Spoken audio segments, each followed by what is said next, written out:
And you can just come over to the microphone here, and that way it's recorded. That's all right.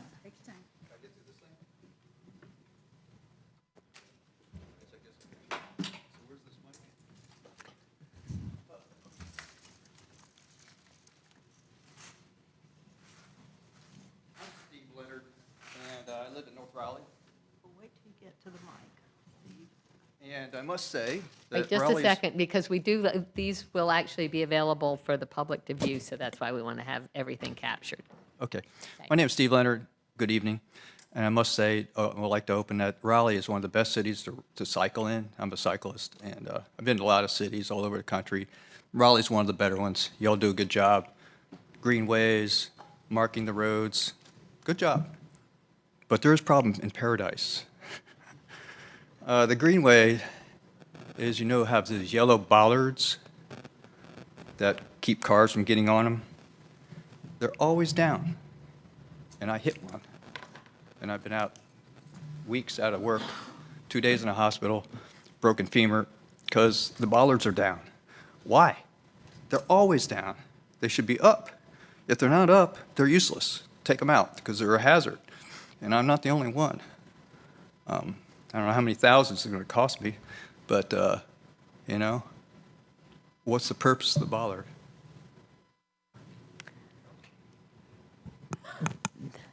Open question. That is a very good question, and what we will do is we will ask staff to come back and make a presentation to us at our, if not our July meeting, our September meeting, and get the answer to that question. You're correct. I'm an avid cyclist too, and they are down, and they are hard to see when they are down. And Normally, yeah, but there's some places that crosswalks where there's cars come through, and you got to look for the cars mostly. If you miss that metal thing on the middle of the road, man. Yeah. So Well, I'd like to, we are very sorry about your accident, and we do try to do so many things to keep the Greenway safe for Oh, yeah. all users, but that is a legitimate question that we will work to get an answer for, and but it won't be tonight. Because we are not prepared to give you the full answer that you would deserve, but we will have it. And if you'll give your contact information to Ms. Harris, she'll make sure that you are aware of when it is being presented to this board, so that you can either listen on the broadcast or come again and hear it in person. It's an easy problem to fix. Take them out, leave them up, one or the other. Thank you. Thank you very much, and truly am very sorry to see your accident.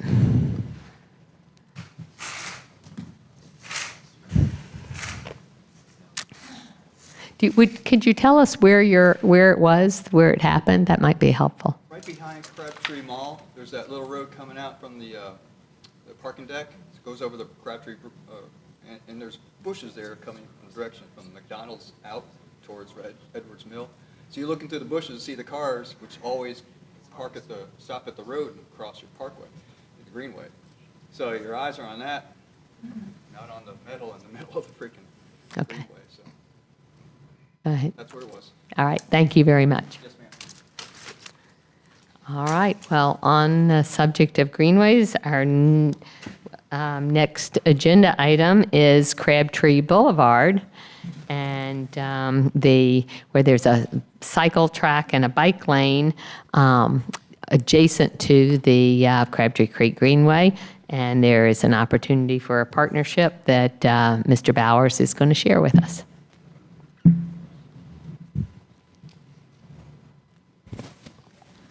So thank you, Ken Bowers with Planning and Development. Have a brief presentation, at which point I'll be happy to take questions or listen to any discussion you may have about what we're about to propose. So the site in question is on Crabtree Boulevard. It's currently a trailhead for the Crabtree Creek Trail, and it's has historically just been a grassy area with a gravel parking lot on it. And we're going to give a overview of what the partnership policy has in it, talk about this particular opportunity that was brought to us by a developer who's just, as of 2 days ago, rezoned a property that's adjacent to the city property. And then we'll go through an evaluation of that based on council's recently adopted partnership policy and talk about next steps. So the partnership policy was adopted by council to give us some direction when we were negotiating with potential private partners, with the idea that if we were staying within the bounds of that adopted policy, we were adequately representing the interests of the city and the city council. And we are looking to use partnerships as a way to advance council priorities and provide public benefits that exceed public costs. And the city is increasingly looking to partnerships as a way to deliver beneficial projects, both those that are programmed and maybe project ideas that have yet to be conceived of, but there's a unique opportunity that is being provided to provide a public enhancement that would otherwise not occur.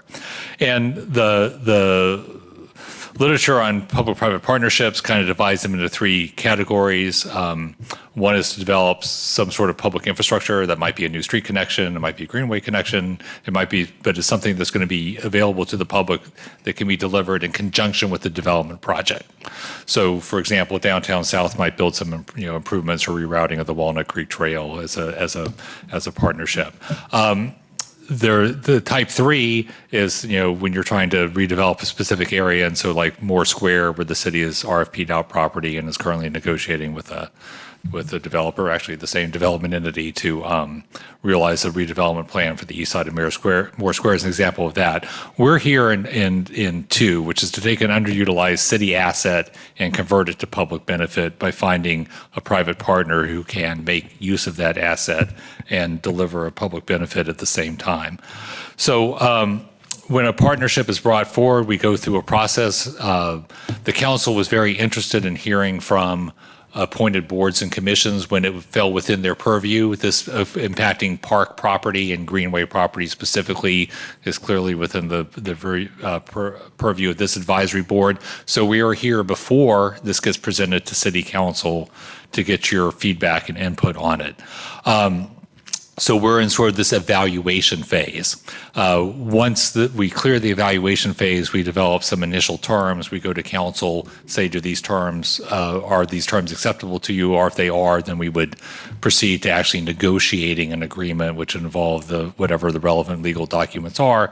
They would come back for city council approval. Because the land disposition is part of this particular partnership, there's some extra procedural steps that we'll get to at the end of the presentation. So what is the opportunity here?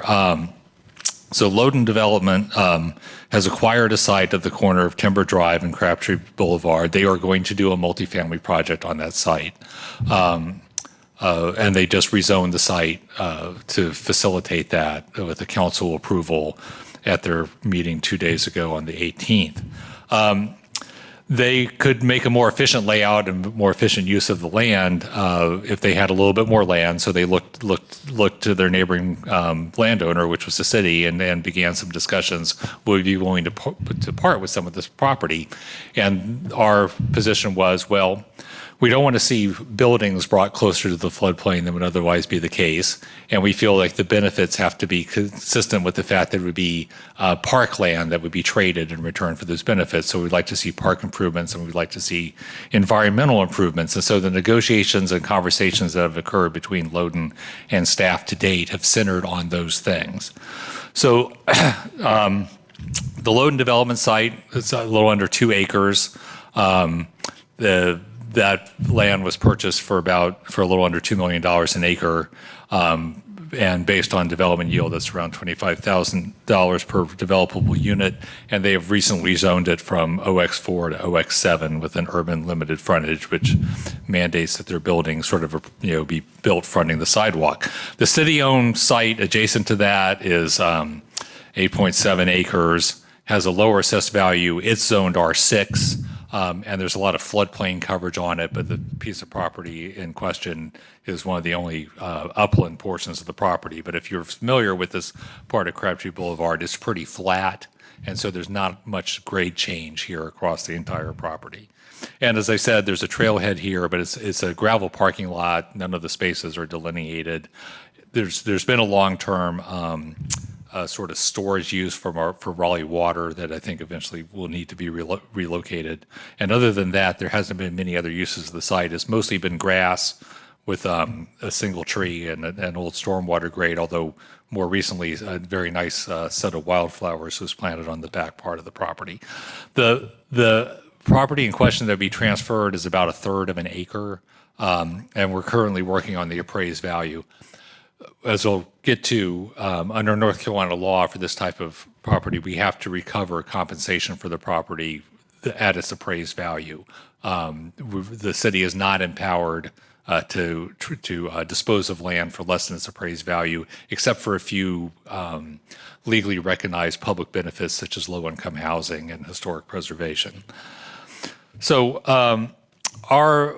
we had a discussion with primarily involving stormwater staff and parks and recreation, or Parks, Recreation, and Cultural Resources staff and transportation as to what were the benefits we would like to see. So Mr. Bowers, there's a question from the table. Oh, sure. So. On the last slide, could you explain what the different colors and shading means? Oh, yeah. So here is the... Sorry, the blue and the pink and the hatched. Yeah, whoops, wait a second. What did I just do? So the blue is the land that's owned by Loudoun. The green is the land owned by the city. The orange is what the city would potentially transfer to Loudoun as part of this arrangement. And the other colors here, the blue is the floodway, and the red is the 100-year floodplain, and the hashed is some other part of the floodplain that would flood in a very major storm event. So that's what those colors mean. The blue upper line on the other side of Crabtree Boulevard is actually Crabtree Creek. Yeah, So that's correct. And this is I think this here is a Pigeon House branch flowing into Crabtree Creek, which of course flows into no, this actually giant that's Crabtree right wetland there. And the trail is accessed for those who are not particularly familiar with this area on Raleigh Boulevard. You have to cross a bridge to get to the trail headed west, and then you cross the intersection to get to the trail headed east. That portion of the trail being currently under reconstruction to relocate it further away from the eroding banks of the Crabtree Creek. So this is where we are with the park design concept. The parking area would be improved and paved and striped. There would be a green stormwater infrastructure. See if I can do the pointer. So this is the parking area. There'd be a green stormwater infrastructure installed to mitigate that. There would be potentially a turf, grass, or other planted area here. Could be, as in discussions with parks, oriented towards providing pollinator-friendly plants. There'd be a number of tree plantings along the perimeter to increase the tree coverage on the site, which would also have water quality benefits. What would happen on the development side is that the parking area could be expanded onto the city property, which would allow, for the developer's perspective, a more efficient layout and higher yield across the property. The city property would not be rezoned. It would stay R6, and there would be no vertical construction within the former city property. And then the passive park amenities could include things such as a shade structure, some seating, a swing bench, just some other passive uses. That the concern of the park staff, of course, is not to create a lot of maintenance responsibilities, but to have stuff that would have low maintenance needs and also would not be adversely impacted if there was a flood event that impacted this land. Yes. I'm curious about how many other residences, in addition to this proposed development, how many other residential areas, what other populations will be attracted to using the park? Well, there is an adjacent neighborhood up Timber Drive and Barksdale Drive from this area that I think could make use of this. And of course, as a parking area, it potentially draws from a larger catchment area for folks who, say, drive to the park in order to, or drive to the Greenway in order to use it. So they would be the primary beneficiaries, Can you go back? alongside the residents of the new development themselves. Can you go back a slide again? Sure.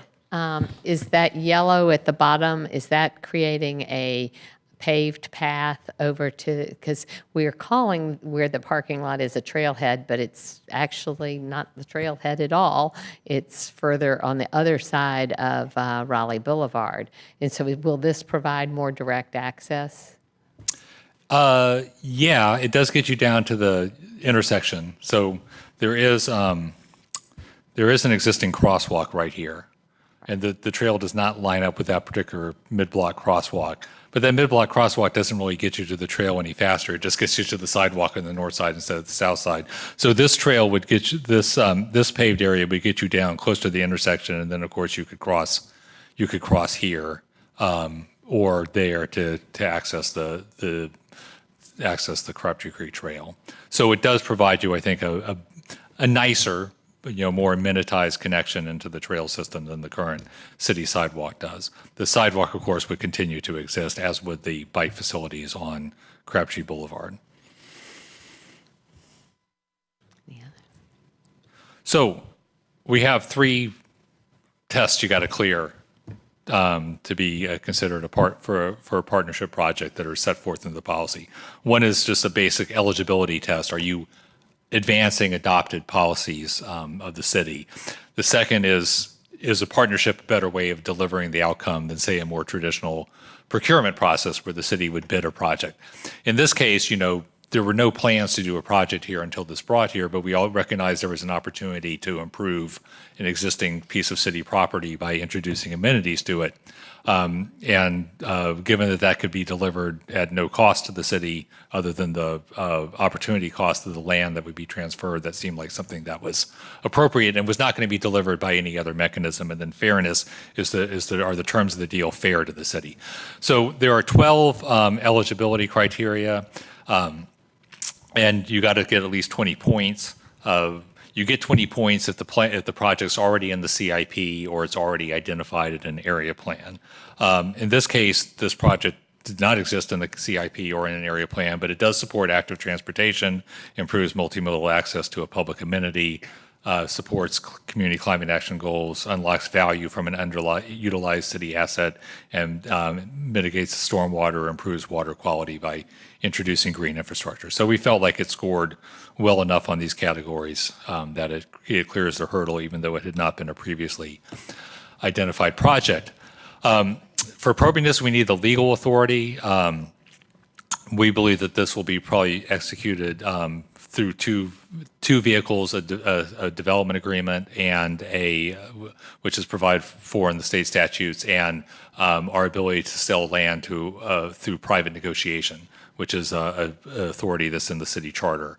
And then, as I said, there wouldn't be a project here but for the partnership opportunity, but because there is a partnership opportunity,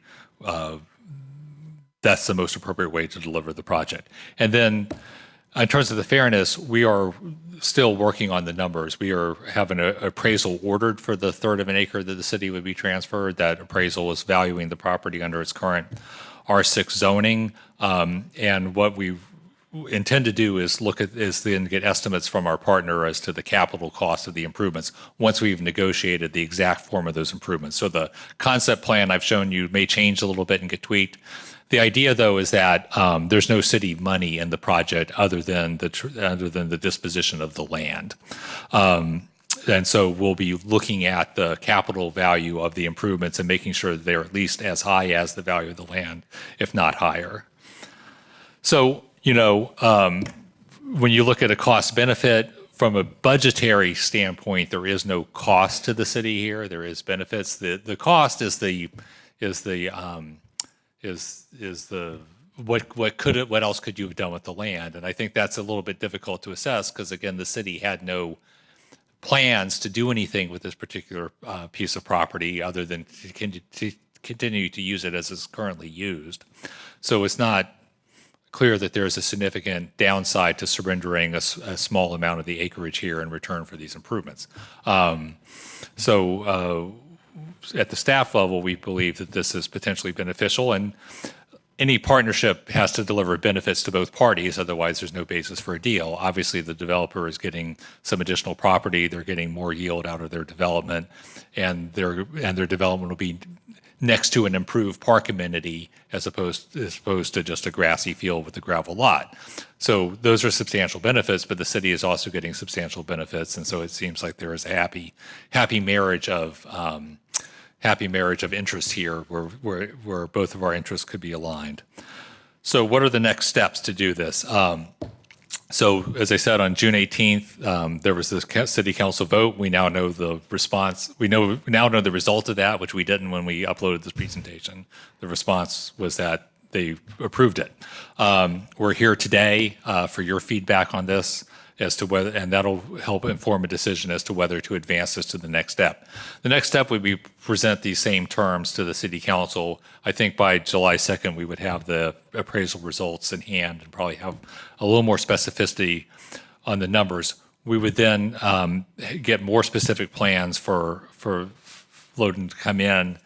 We do have a step that's not on here, which is the sale of land has to go through a public notice process. So the council would not be able to act on this arrangement. They would authorize the staff to finalize the terms and arrangement, and then we would come back after a public notice period, likely in August, if this all moves forward on this timeline, for approval to actually execute the sale.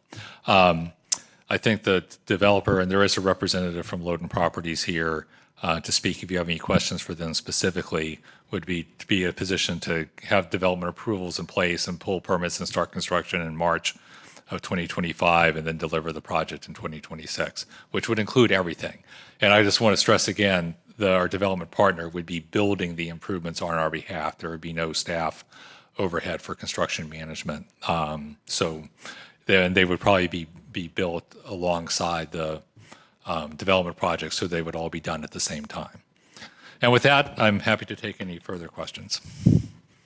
Questions from board members? Sheng-Wen?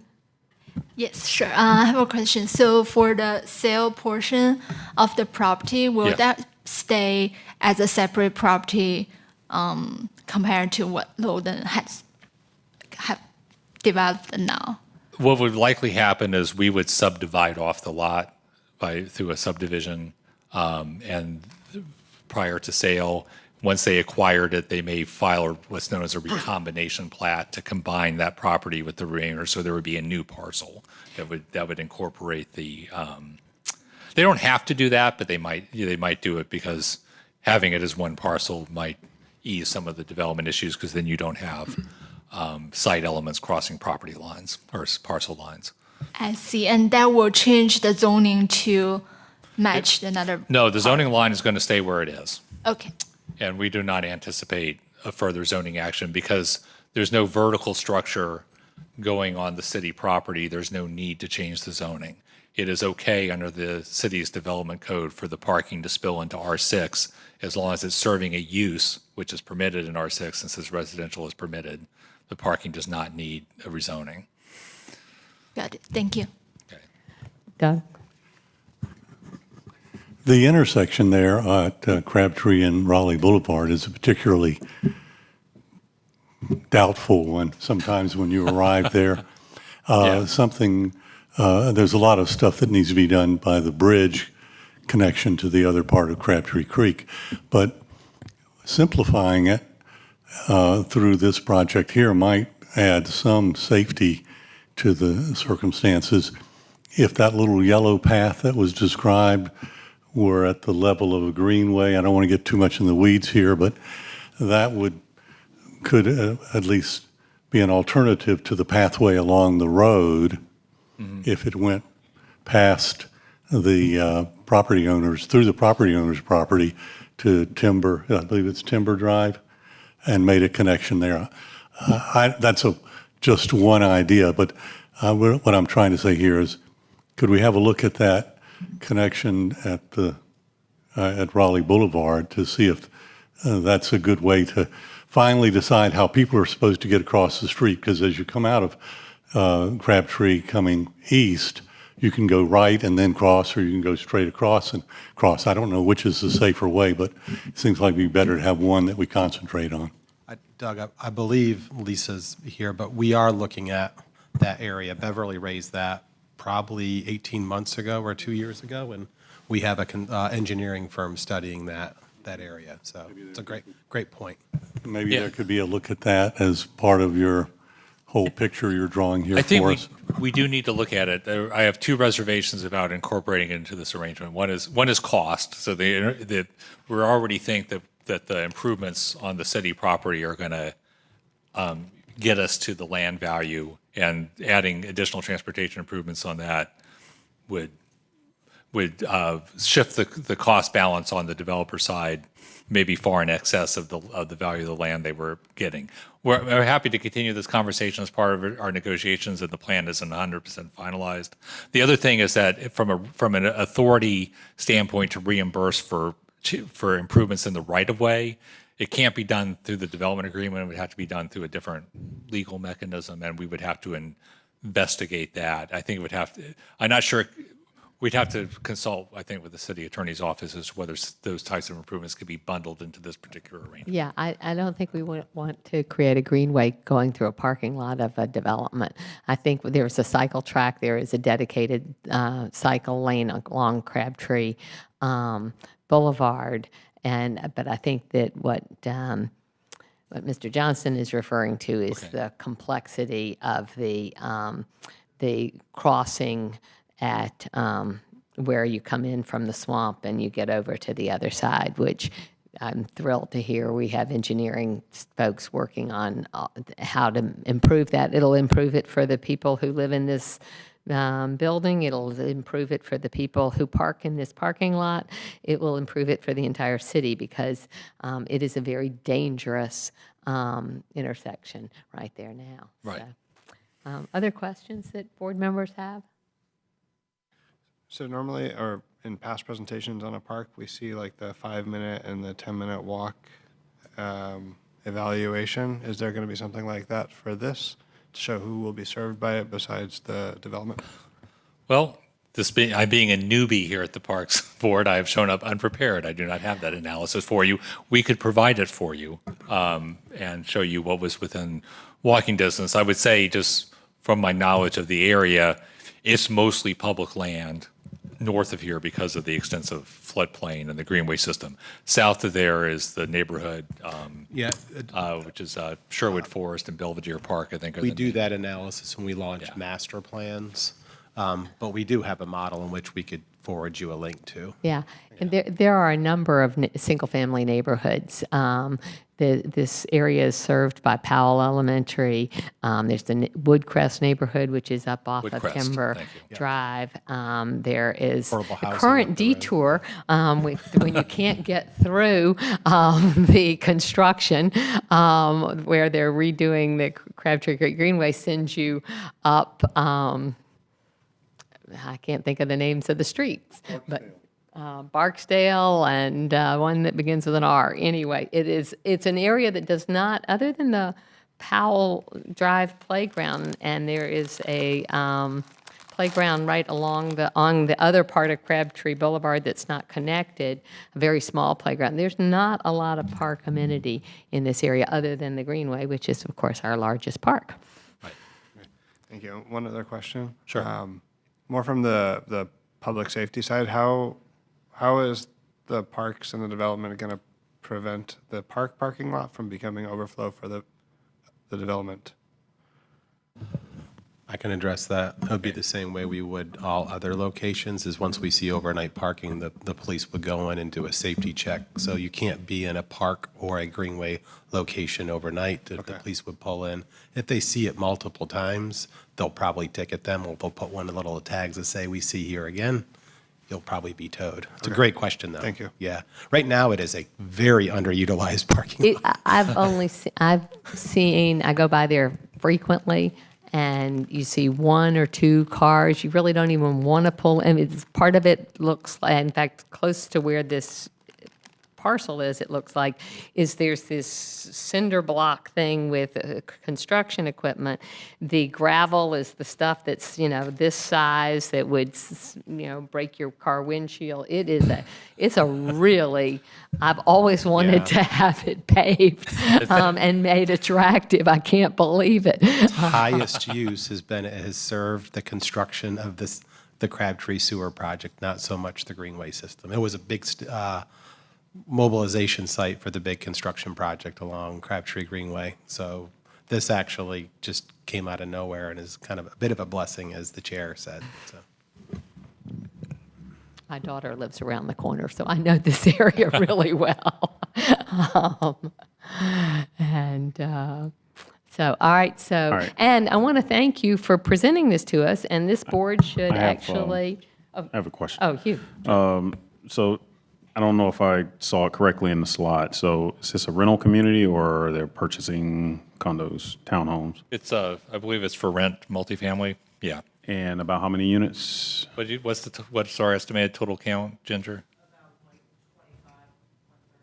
125 to 130. Okay, and are there any preliminary costs for the development of this Passage Park or the park? It's a very preliminary phase. So I kind of don't want to throw out numbers, but somewhere between $500,000 and $1 million, we would estimate for both the land value and the park improvements. Okay. And thank you for being here, because this policy, which was passed on May 4th of this year, that required Mr. Bowers to come before us, is because of the actions of this board.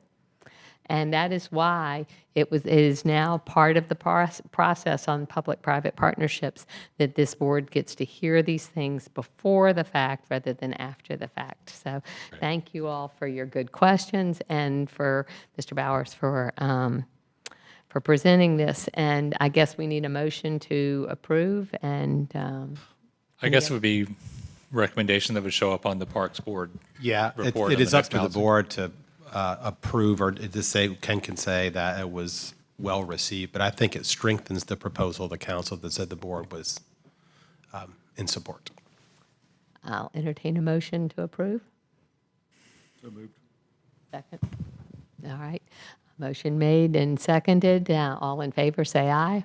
Aye. Any opposed? All right. Thank you very much for the presentation. Thank you. All right, let's see. Next thing on our item, we're doing a lot of Greenway stuff tonight. We've got neighborhood and community connections. Mr. Bender?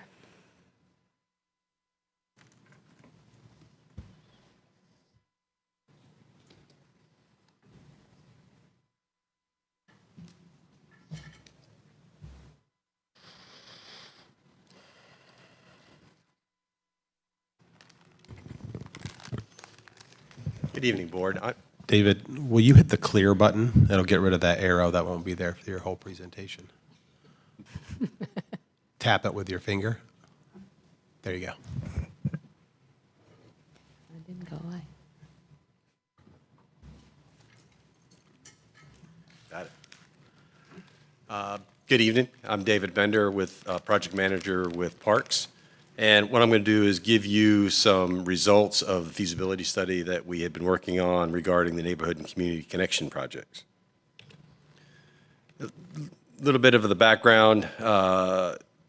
In November 22, Parks Bond the Parks City Council approved a Parks Bond referendum specifically for neighborhood and community connection projects. And we presented the Greenway Committee a methodology and an approach that we were proposing for developing this feasibility study back in 2023. Parks Board had reviewed that, and then in spring 2024, we began that feasibility analysis and review. And on May 13th, we went to the Greenway Committee, and of course tonight, we're here before you to get a recommendation of how to move forward with these projects. Neighborhood Community Connection Program, real quick background. The project is really set up for improving access to parks in areas where there are lack of accessibility, walkability. We also looking at areas that are vulnerable, that are at most risk for negative health outcomes because they don't have access to recreational facilities. So in 2014, the Parks Bond referendum, $3 million, and out of that $3 million, we developed 10 sites. And 7 of those sites are completed. I'm sorry, 6 of those sites are completed, and 4 of those are in design. And then, of course, in '22, the Parks Bond referendum approved the $5 million. And as you know, $1 million of that was for the private-public partnership at Hodges Street, and then the other was for Greenway Park Connections, which similar to these neighborhood community connection projects. This is a real quick flow chart of kind of the process, how the staff and how we went through this feasibility, how we developed it. Project origination, that was, for example, City Council adopted plans and studies for future connections. Public request, then was when we were receiving requests from the public for projects. There was a GIS model, a gap analysis that was used to help identify gaps, and also, again, public-private partnerships. In the list of potential projects, we developed a prioritization criteria and a scoring methodology, which included social equity, population density, proximity to growth centers. And then we also took that GIS gap analysis, and then we enhanced it and improved and included things such as greenway easements and area to help us in identifying specific gaps in the greenway. And out of that initial study, we came up with 26 sites. In those, what we did was, in narrowing down those 26 sites, we identified a prioritization criteria, and that was constructability. We went out to the sites and determined visually if the site was constructible. Things like topography, surface water, wetlands, will there be required structures, things that would affect overall cost and whether the project would be feasible for construction. And out of that, we came up with 7 sites, and we presented that to the board, and 4 sites were identified. And then we will continue through our community engagement. And what I'm going to do this evening is give you a real quick description on those 4 sites that were recommended to advance the design. This map here shows the 7 sites that were initially came out of that feasibility study. This map has a lot of detail in it, so I'm going to go through it quickly. Please stop me if you have any questions. So site 1 is the Village Lakes Community Connection at Centipede Trail. This is a connection to Neuse River Trail. We combined total project cost, design, and construction, came up with $300,000. This was a recommended site. Site 2, Chasen Community Connection at Marshland Way to Barwell Road Park along the Neuse River tributary. This is a park connection. This project was estimated at $330,000. This would be a connection into Barwell Park, which would also require a natural trail connection.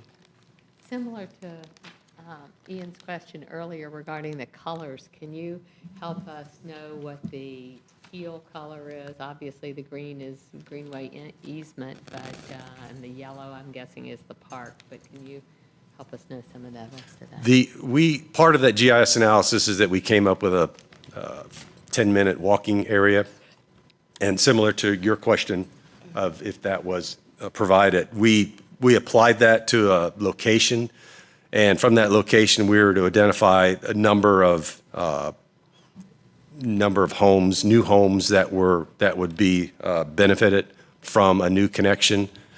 The green are city properties, and then I think that's the only colors. Am I missing one? Is there another one? So the blue is the 10-minute service area, and that's all housing. I guess that's what I'm getting All at. residential, and it could be any form of residential. Okay. That's just can't tell quite from the map. When we picked these sites, it was a point on the map, and from that, the GIS took that point and applied their analysis to it. And then when we got to this point, took it further through feasibility, we were able to refine that location and come up with a potential route. In Site 3, another recommended site, this is the Sanderford Road Park connection at Creech Road. Again, another park connection. This is an opportunity to provide a direct connection to the southeast Raleigh High School and also a connection to the back of Sanderford Road Park. This is this would require one structure or something that would go across the creek, but there is an existing well-used route that the high school kids, we know that because we asked the kids that were there how they got to the high school, and they showed us, and it was a well-used route. We would only modify it and enhance it a little bit. That cost estimate was $527,000. Did that $527,000 include the bridge? Yes, it does. And Site 4, this was not a recommended site. This is the Bushy Branch connection to Kentwood Park. This is this was originally one site, Gorman Street, Avon Ferry. It was such a complicated location that we broke it up to an upper and a lower section. And the upper area came out to be very challenging for development. It was a cost estimate of $720,000. It was not recommended to move forward with design and construction.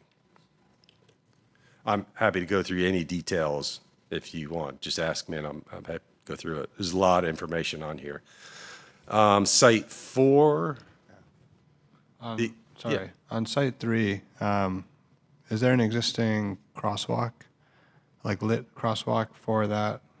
Creech Road? No, that's a good question. That we included crossing improvements on Creech Road for that from the high school over to a property which is currently owned by a church. There would be some acquisition required, but we're including crossing improvements for this. Okay, So good question. Let's see. So second part, lower section of Site 4. This is a connection from Avon Ferry to Gorman Street. This is a unique opportunity for creating connectivity with transportation and transit. This is an opportunity to move an existing signalized crossing and bus stop on Avon Ferry to the location of this trail, which is directly across from the trailhead on Avon Ferry. And in regarding transit, they've also been looking for a location and an opportunity to locate a transit stop up on Gorman Street. And this is a really good opportunity for them to be able to incorporate a new transit stop to where we're looking at connecting to Gorman Street. And that's in... So how will the crossing be handled there? Because it's not at that is a very busy, there's a traffic light, I believe, at Trailwood, which is just down a short distance. Is there a traffic light at Trailwood and at Gorman, or is just at Gorman? Yes, there is. And when we met with transportation, they felt that the distance from where we're proposing the trail connection and Trailwoods was enough to warrant moving a signalized crossing at that location. They didn't feel like that connection, the individuals would walk that distance to get to that signalized intersection to get across. So transportation liked the opportunity to take that hawk that they have there, that signalized crossing, and move it to this area. So it is a dangerous location, and that was one thing that we wanted to make sure that we addressed, because it was just going to be natural. Students were going to walk across that street regardless. So we wanted to make sure that that was something we verified with transportation. It's a great opportunity. That was, cost estimate was $1.3 million. Site 5, site which was not recommended, Maybrook Forest Community Connection at Maybrook Crossing Drive, connection to Walnut Creek Trail. This is reason for not recommendation was there are already some existing access points nearby within the vicinity of this location. Can I know this area particularly well on Walnut Creek, and the access is there. The road crosses the Greenway, and all those people who live there have access, would enter right at the current access. And it seems, and so very few people would actually benefit from having it at the far end of the development. But for board members may not know, but where it says Maybrook Forest there in yellow, that is proposed to be a park, and it will be some future bond. And so it seems to me that that there will be a very short connection right there into the park, and there will be a very short connection outside from the park to the Greenway further down at some point in the future. And so I just hope this one gets kind of wiped off until the park is developed, because there's no need, and to have it kind of linger out there, and when ultimately it's not benefiting anybody until the park is developed is just, some of these not approved ones still have a life that they live a little longer. Pardon me. I wouldn't assume that we would build a park there. That was a donation from the builder. So it's just a named property, because there is good park access to and from there. But your point as well, there is multiple access points. Yeah, this is a very, everybody who lives in Maybrook Crossing has access to the Greenway and utilizes it.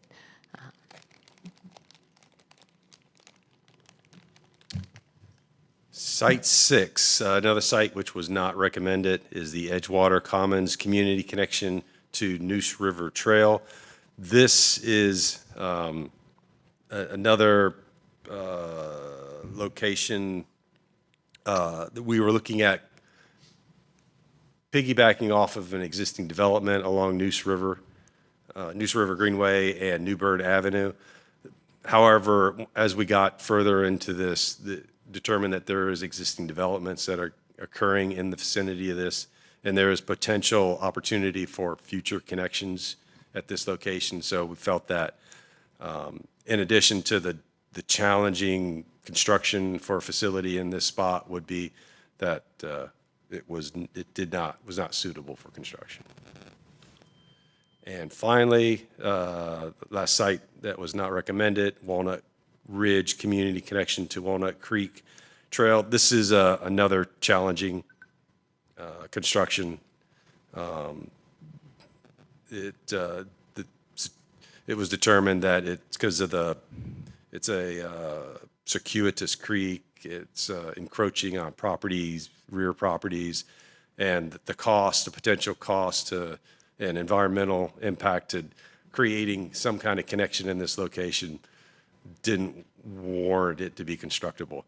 There are some other potential opportunities in the vicinity of this that I think that we should be able to evaluate in the future, but regarding this specific location, it was not recommended. So this takes the summary of what we just went over, the 4 sites that are recommended. We took an estimated acquisition cost, added $500,000, and adding the estimated, these are 15% development costs. We're looking at just 15% of planned design, and it comes out to $2.9 million. That is $3 million out of the remaining $4 million. It does leave $1 million. However, this is a 15% design cost estimate. So it would be good to leave that margin for building cost, land acquisition cost, because that cost will certainly go up as we go more and more into design. So our recommendation to the board this evening is to request the board to recommend action for approval to advance the design of these 4 recommended sites. We would take them to 100% design and permitting and to construction. Next steps is in July 2nd, we will be making similar presentation to the City Council, and we'll begin to set up engagement opportunities in these locations, looking at an early 2025 schematic review with both this board and council, and it plans to start construction summer 2025. Any other questions from board members? All right. Well, did get reviewed very extensively in the Greenway Committee, and I think that Mr. Havner reported that out at the last meeting. So you'd like a motion to approve? Yes. All right. Move approval. Second? Second. All right. All in favor, say aye. Aye. Any opposed? All right. Thank you very much. Thank you very much. All right. Next up, I know we have Mr. Haggerty, who is of the City of Oaks Foundation, and the chair of his board, Sandy Roberts. All right. Thank you, Ms. Clark. It's great to see everybody again, and thank you. You've saved me the introduction of our new board president, co-founder of the Sir Walter Myler, big member of the Raleigh running community, Mr. Sandy Roberts. And this is the first time he's joined us for one of these presentations. And I'm glad he could be here tonight. So thank you. Give us just a second to pull this up. And we appreciate this opportunity to come in and update you all on the latest developments with the City of Oaks Foundation. So some of you who've been around a while will hear information you've heard before. Some of you who are new will hear a lot of new information, but hopefully there's a little something new for everybody. All right. So for those of you who are familiar with the City of Oaks Foundation, we are a nonprofit founded in 2010, based here in Raleigh, that was formed in partnership with the City of Raleigh. With the City of Raleigh, with a local family, the Joslin family, and with Triangle Land Conservancy. Originally, our purpose was all focused on land donation. And to that end, we've protected almost 150 acres of natural space around Raleigh through various tools, through donations, through greenway trails, through conservation easements, and over $3 million worth of land has been donated to the City of Raleigh, including that Maybrook Forest that you just saw, where the developer wanted to go through the City of Oaks Foundation at the time to claim tax credits that were available. And then we worked with the city to facilitate that donation. So whether it's beautiful properties like Joslin Garden, the newest park, I believe still the newest in the system, or more open space properties along the Neuse River or like Maybrook Forest here, we've had a long-standing tradition of working with you all for acquisition of parkland and green space. Now, we've also done a lot to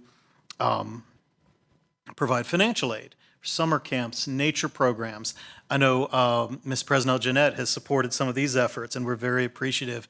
We've raised more than $160,000 in financial aid for Raleigh area families who couldn't afford to send their kids to a week of summer camp or nature program. 600 youth have received at least a week of summer camp through this wonderful program. And we've got some new and exciting directions in this area that I'll tell you about in a moment. Grants and fiscal agents, we've worked with a number of community groups that don't have nonprofit status, that are more casual, more volunteer groups to help put on charitable events, to help raise funds for their local parks. We've managed over $500,000 in grants and donations for these purposes, everything from crowdfunding for park benches and bike racks to support of the Millbrook Dog Park. And then finally, we've helped sponsor specific programs for kids mostly focused on nature. Now, as I said, the foundation has grown. We started off, it was basically a volunteer organization focused on just one property, the Joslin Garden. After the volunteers came together, we created a private foundation that turned into a staffed organization led by our first director, Kevin Bryce, where we really focused on land conservancy. One of the people that I should mention that was highly involved in this effort was our former mayor, Charles Meeker. And those of you that know Mayor Meeker know that he's going to be a very creative individual. And when he sees the potential for something, he's really going to jump behind it. So from Land Conservancy, we got involved in public charity, grants, fundraising, more parks programs, until about 2019, going into the new year in 2020. We had this wonderful new strategic plan called Vision 2020, from which we were going to really boost our efforts to create more citywide, system-wide impact throughout the park system. Well, you all know what happened in 2020. We had to delay things a little bit, but we've had some wonderful, wonderful programs to develop since then. Now in 2024, we're seeing the fruits of a lot of that investment and a lot of that planning. Again, this is just a little bit of the history I recalled. So with these new strategic goals that the foundation has, we're supporting more pro-park community groups. We're providing park and community center improvements, coordinating more activities for healthy outdoor lifestyles and activities, continuing to remove financial barriers for city programs, moving beyond summer camps to other city programs that benefit youth and seniors alike. And we're still acquiring more land for green space and parks and greenways. Now, Sandy became our president during this time, our new chair. Here's some of our highlights, just to jog your memory, but I don't know if there's anything in particular you wanted to mention that you've been proud of that we've done since you've come on board. Oh, man. Well, I'm excited that, again, I came on during COVID and was able to follow as the chairman behind the chairwoman, Nell Joslin, so trying to getting to learn from him, getting to learn from her rather, but getting to continue. I think we're excited to continue to work with the city as, we're growing in that relationship.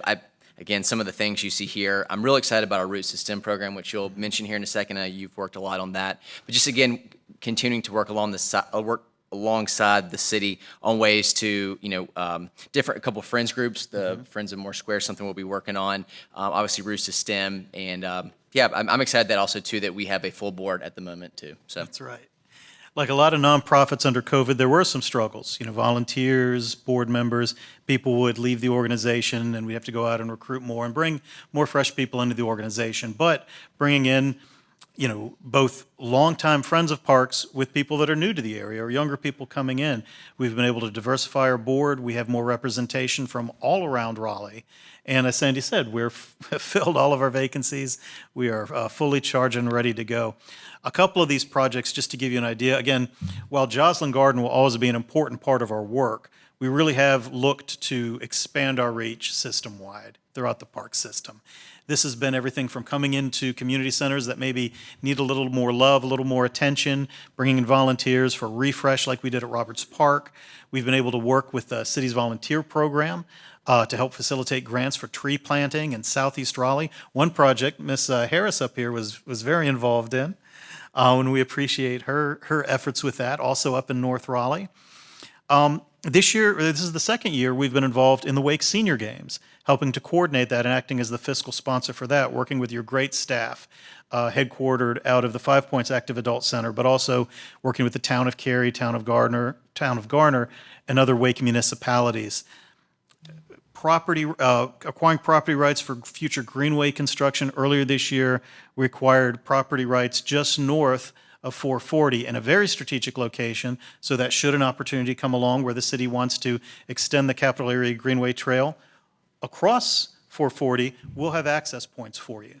And Where would that be located? So the street address is the very, pretty name of Terminal Drive, but it's in that tower. It's in the Tower Shopping Center neighborhood. It's along a Marsh Creek tributary that flows under 440. So it protects a lot of wildlife. It helps protect the Neuse River Basin. There's a lot of good ecological and conservation benefits, but also there's a lot of aesthetic benefits by keeping that green space and noise barrier there. By keeping it natural, we help protect the neighborhoods from the noise coming from the highway. We continue a connector for the wildlife that commutes through the area. And we have a special envelope there to facilitate future Greenway construction should the city ever find that this would be a good connection. And we think it's strategic too, because if you look at it, it's right on and I always mispronounce the abbreviation, Bus Rapid Transit Corridor. Is that right, BRT? All right. So it's about looking ahead. What was the basis for the donation? Was it a Corps of Engineers, sort of a wetland mediation? Or? It's interesting. It was actually a lot of people coming together between the developers, the neighborhoods, and other conservation enthusiasts, and just neighborhood enthusiasts. Again, if you'd looked at some of the development around North Hills that some people, especially in the neighborhood, found objectionable, the idea here was, well, what could we do to prevent that in the future, right? And so here, the idea of keeping that green barrier between the highway and the neighborhoods was a great goal that the community had that we could help them realize, and at the same time, help facilitate future greenway construction and connections. The last thing, there's a lot of great things on this list, but I know we don't want to be here all night. One thing I do want to tell you about that I'm really proud of is this Roots to STEM program that we've launched. And this really goes to, I really want to bring this out to highlight the partnership between the city and the foundation. So as you know, the department, the Parks Department, has really looked system-wide at how it can improve access, how it can make park services more equitable. And through our association with the department, we'd been very involved in summer camps, usually with more of a nature theme. But the Parks Department offers a lot of courses in a lot of different areas, particularly some really great, highly sought-after ones in STEM fields, programming, photography, engineering, and science. But a lot of these were being held up in North Raleigh at sites like Ravenscroft. But the department wanted to move those around, and so we're proactively went and started offering these courses in more neighborhoods that are more accessible. As you know, I have a night job. I'm on the school board, and so I always like to push our schools. We have a lot of great magnet schools in Southeast Raleigh that have STEM electives that give a lot of children exposure to these fields. But there weren't a lot of opportunities for enrichment until the department was able to locate some of these classes at community centers like Worthdale and Sanderford Road. And so this looked like a great opportunity for our foundation to come in and provide additional financial assistance, not just for your traditional summer camp, but for some of these specialty camps that cost a little more and can be out of reach for a lot of our youth. So this is something we've been going and we've been talking to people about citywide. We're getting a lot of interest from a lot of our high-tech companies, some that are headquartered here in Raleigh proper and then others in RTP, but see this as a benefit for helping develop their future workforce by helping these kids get access to these opportunities now. So this is just really exciting to see a new program grow up from scratch. I hope I'll be able to bring you a lot more updates on the recreation side, on the cultural resources side, in addition to the parks and conservation side that we traditionally talk to you about. And that is it. More community partnerships, more support for our programs, more grant support, and we will be launching a new updated digital presence in the future. Still working on it, still behind the firewall, but coming soon. All right, if you have any questions, Sandy and I are here. We're happy to answer them. Board members, questions? I have one question about Azalea Falls. I know you all have title to that. Is it accessible? So Azalea Falls on a high slope near the Hanson Quarry off Durley Road was something that a lot of people couldn't enjoy. You'd have to travel across private property. But now with the Crabtree West Greenway connection, opening soon, I understand there'll be some ribbon cuttings and some celebrations coming up. As we hold title to that, you will now have a beautiful access to it, basically crossing Crabtree Creek behind the Oak Park and Laurel Hills neighborhood. And so you will have not access through all of the property, but you'll be able to view the property along that Greenway Trail. I've been on that Greenway Trail. I was looking for it the other day. I don't know. I mean, is it? They're not very big waterfalls. So they're not. They're on Crabtree. It is Crabtree Creek making a waterfall. It's not. It is a tributary to Crabtree Creek that enters. That comes down from like not Galax, but it's actually Azalea Drive. Right. And Picardy. So it's that high slope overlooking the creek where some of the tributaries then run down across the bare rocks from the quarry that create the waterfalls that pour into Crabtree Creek. But from the Greenway Trail, you could see it in the fall when the leaves are down. Okay. In the summertime, you'd have to come off the trail. So my question is, if you're on the south side of the Greenway before you've gone across the suspension bridge, will there be a pathway, a community connection, since there might be some money left there, that would go from the Greenway before you go across the bridge and to along the property? Is that a possibility? Everything is possible. I will say that right now it is private property. We would have the conservation easement. You don't own we title. own it. We own it as fee title. The City of Oaks Foundation owns it. It's not a city property. Right. So any development would be something we would have to probably privately finance. But if it was something that if the city had any interest in, like any of these other properties, we'd be more than willing to talk about a donation of the property to the city if you wanted to expand that area, build a community connection through that. Again, it could be another example of charitable work that we do to help the city preserve green space without it costing the city any additional funds for acquisition. Okay. So that's, but you would it is on the south side of the Yes. property, and that's where the access I just is. looked it up on a map. It's about 1,000 feet before Durley. Yeah. So right before you get to Durley, Yeah. it's trickling right now, let's say. As Or all maybe- creeks are, we need rain. All right, thank you. I just want to say thank you so much for what you folks are doing. Thank you. We appreciate that. Absolutely. And we And you- appreciate the support of the members of the advisory board who come out to our events, who make donations, or who volunteer at the garden like Carol does. So Yeah. thank you all so much. If you need anything, our contact information is available through the department, and we're more than happy to come present at any time on any of these projects. Thank you so much. Great, thank you very much. We appreciate it. All right. Kyle Drive proposed renaming. Who is presenting? Well, Marcia could. Yeah. There is no presentation. Oh, there is no presentation. Okay. Kind of at the But somebody's board's. gonna talk. Okay.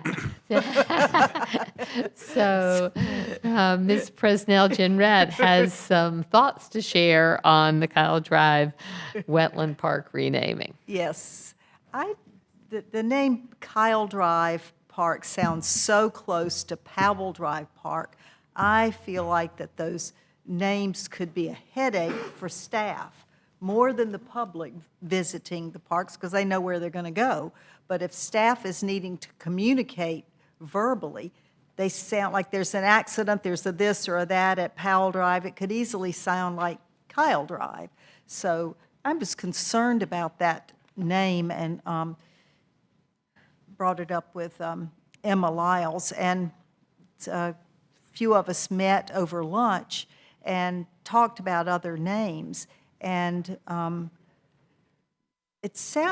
we felt like that changing the name that would speak to some of the natural resources there made sense. And so it was, Carol, help me, River Cane Wetland Park. Yes, thank you.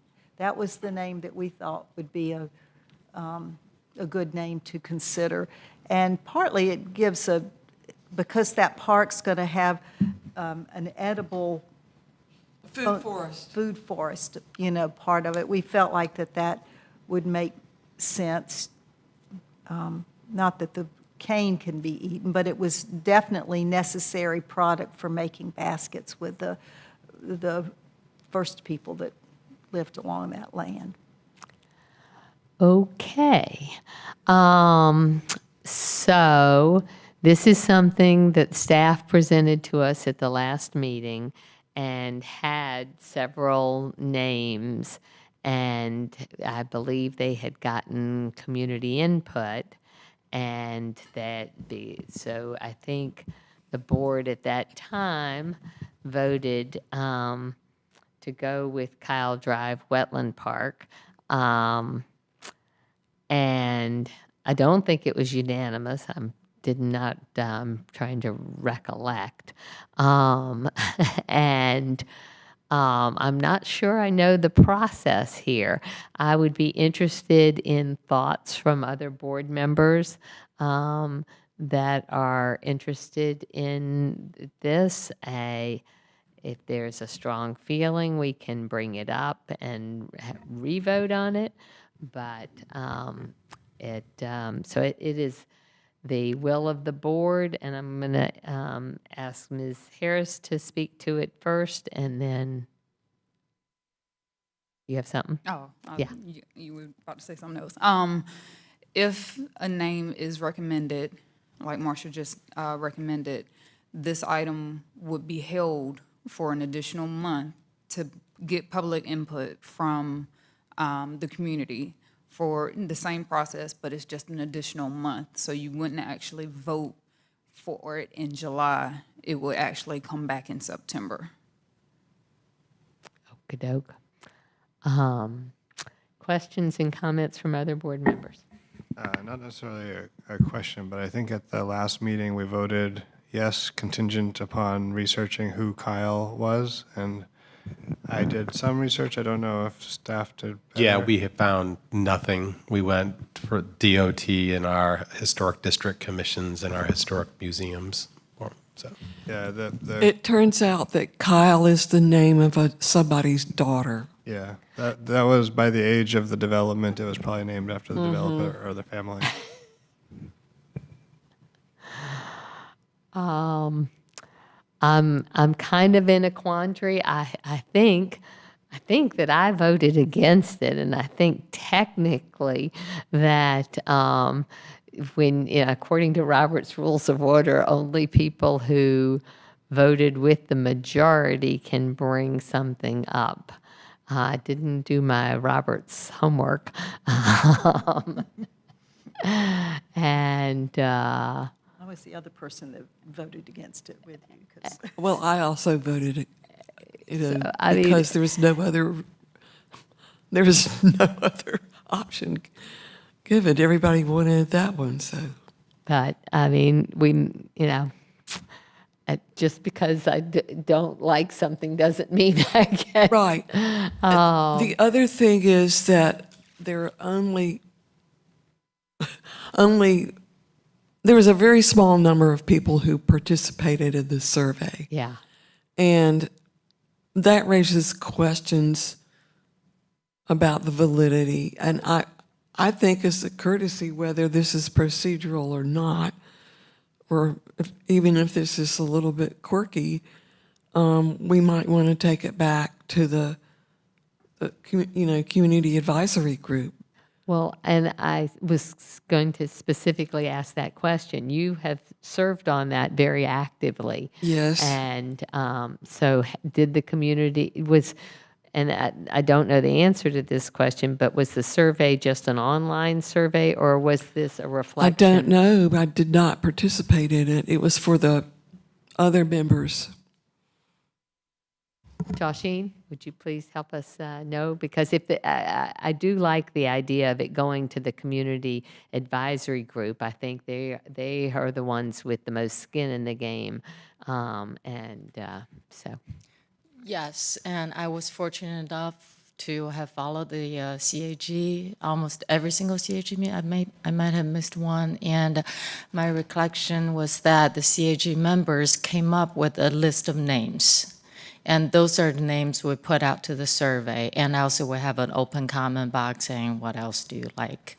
And then it was almost, I want to say it was almost split vote between Kyle Drive Wetland Park and River Cane, but Kyle Drive Wetland Park had an edge over River Cane, and the CAG talked about these and finally decided that we're going to bring Kyle Drive to the board when we presented the naming. The CAG was not unanimous. If Carol was there, I forgot if you I were have the there at minutes. that meeting. Okay. I don't recall that vote. It might have been one of the meetings that I missed. Okay. The community. There were a few, a couple. And I would like to know a non-quantitative impression from you if you thought that there was strong emotion associated with it or not. It was Non-quantitative, the emotion was not very strong. okay. That's what I needed to know. Thank Yeah. you. Again, Mr. Director, I don't know the procedure. The but polling was close. Kyle Drive was 41%. Now this is the public polling. Valley Stream was 34 and River King was 24. So there's not a big. There's no majority. That's correct. Right. And I think it's an excellent recommendation to go back to the CAG and said the board feels strongly about an ecological connection versus I Kyle, think and when that's you have very wetland in it, and we can't, I think one of the dilemmas on this, as I recall, was that the name of the creek is Beaver Dam Creek, and we can't use that because we have Beaver Dam Park already.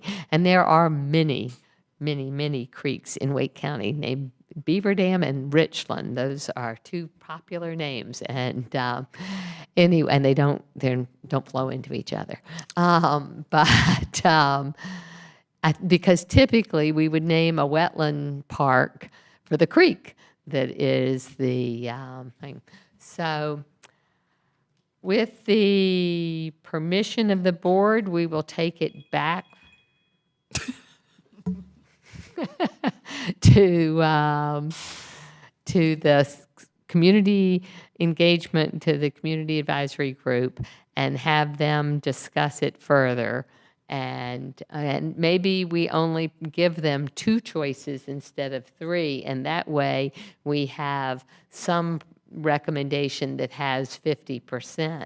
Excellent. Instead of a plurality, we need to go for a majority. I think that is a better way to operate. And I believe the rules, help me on this, are historical, environmental, or something else.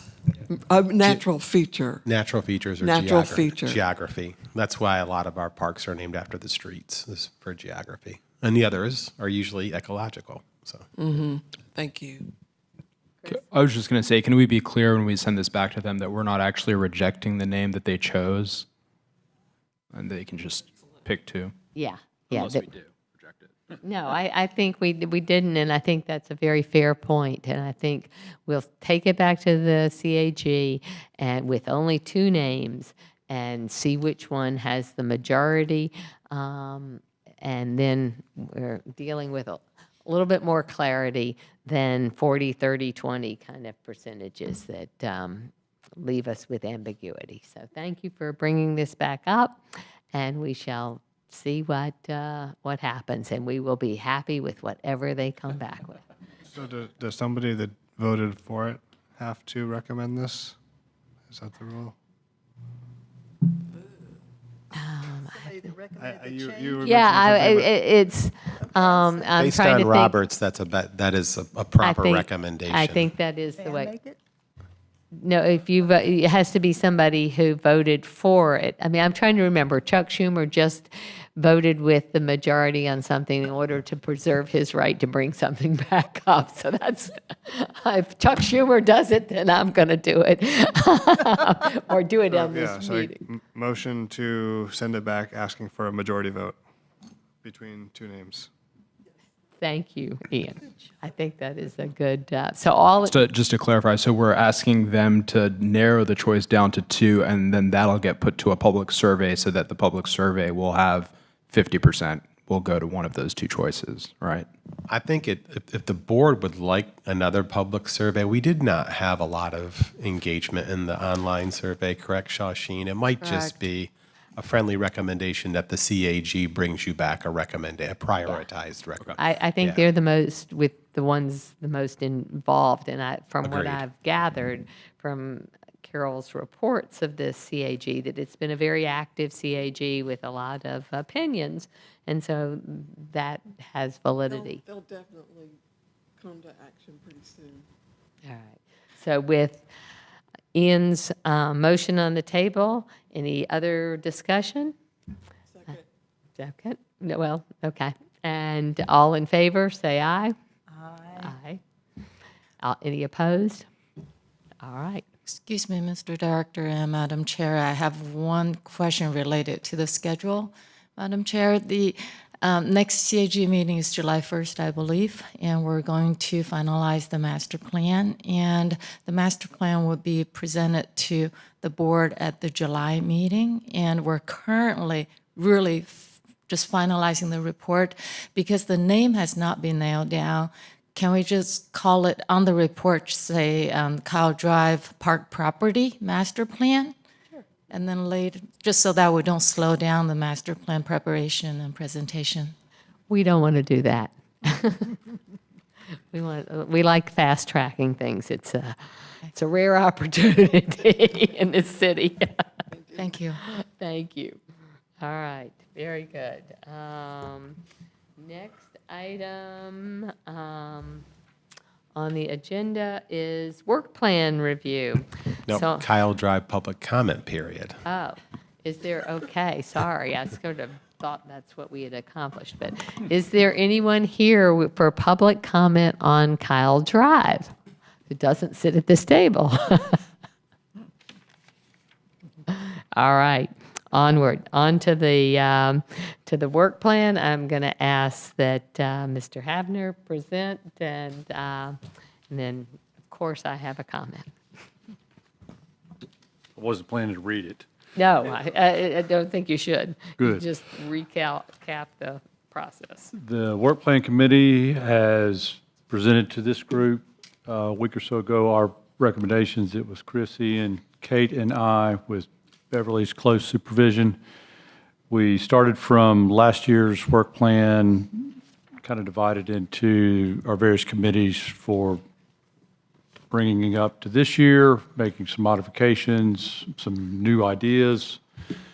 I think I had a few comments from the group, not many, and maybe one last-minute addition, but hopefully we put forward for review and approval tonight. All right.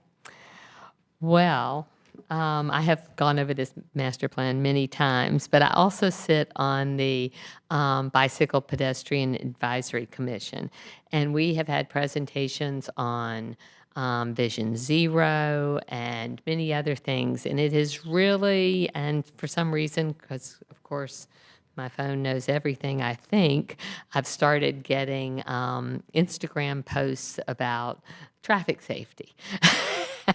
And so I've become much more keenly aware of pedestrian and cyclist injuries and deaths on city streets, and in this city and across the country.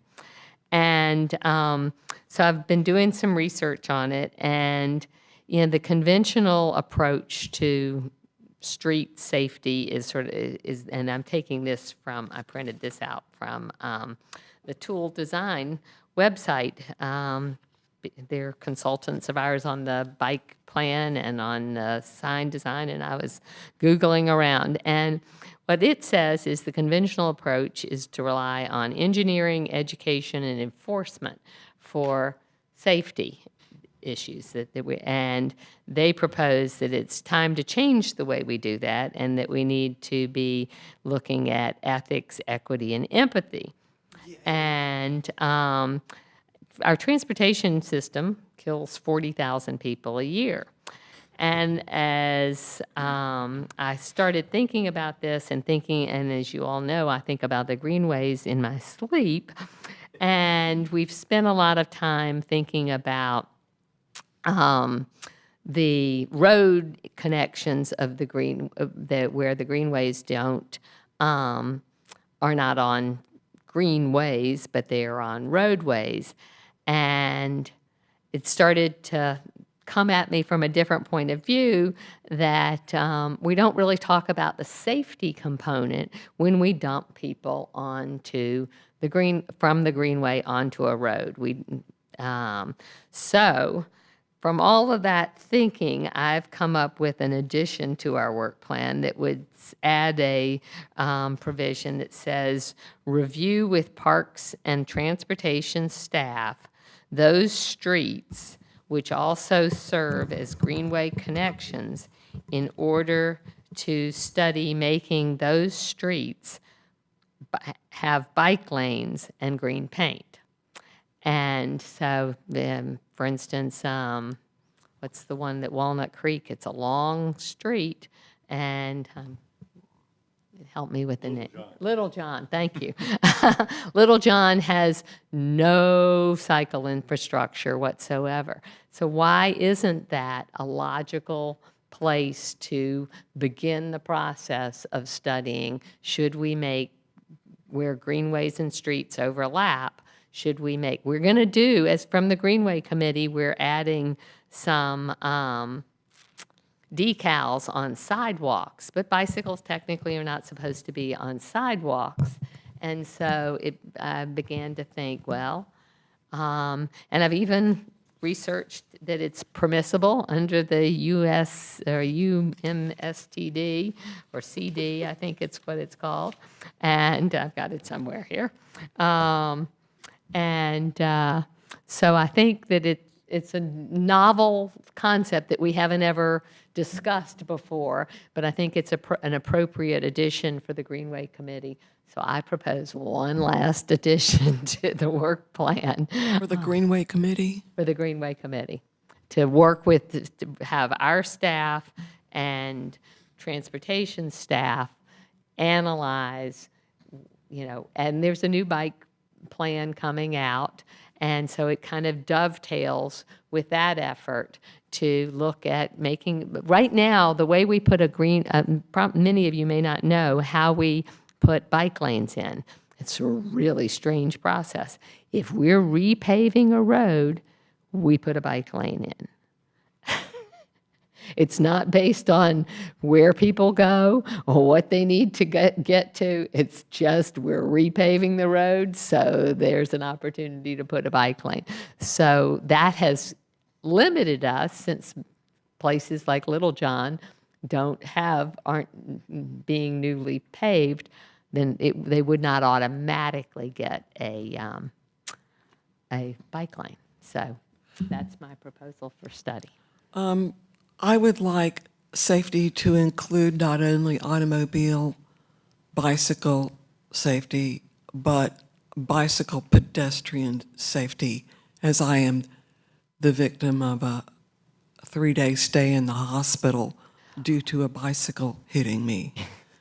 Well, and that is why we don't want to put the bicycles on our greenways on the sidewalks, because sidewalks are, many of the places where the greenways are not, where they overlap with the road, there is a sidewalk, but then we've got strollers and pedestrians on the sidewalk. And so we're enhancing the opportunity for collision. This wasn't a Greenway issue, though. Yeah. Maybe it should be in BPAC and not in Yeah, well, pedestrian safety is something that BPAC spends a lot of time, Bob can attest. They spend a lot of time talking about. I withdraw the question. Safety. And so, anyway, that was my, with apologies to the chair of the Work Plan Committee for adding one more thing at the 11th hour. I felt that it was something that it just sort of came up as in my thinking of how do we solve this problem? And I think further study of that opportunity is something worthwhile. Did you have a comment? Yes, I don't think I need to add, or I'm going to suggest adding another item to the work that's already been done.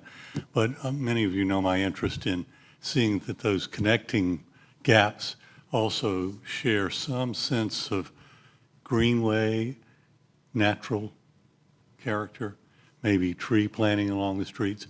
I think that's probably included within the description under the, I always want to say SMUT, but it's SWAT committee, under the look at the greenway for appearance. Yes.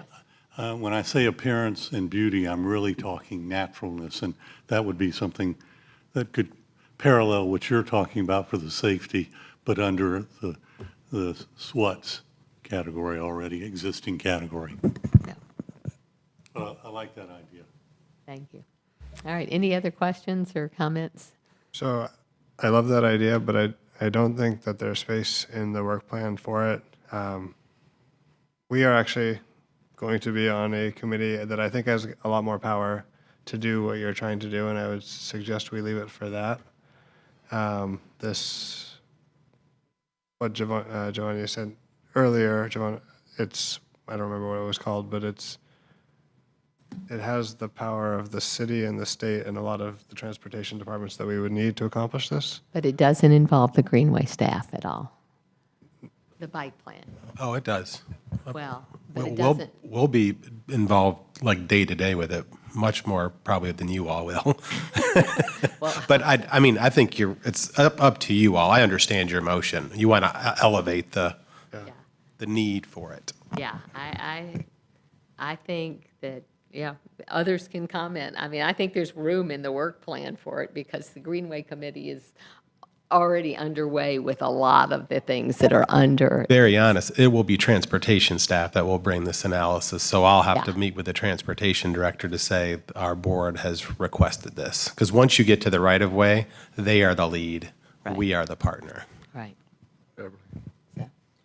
I don't know how to put this, but attending the bicycle pedestrian meetings along with you, I think we're seeing an improved awareness of the vehicular and non-vehicular traffic.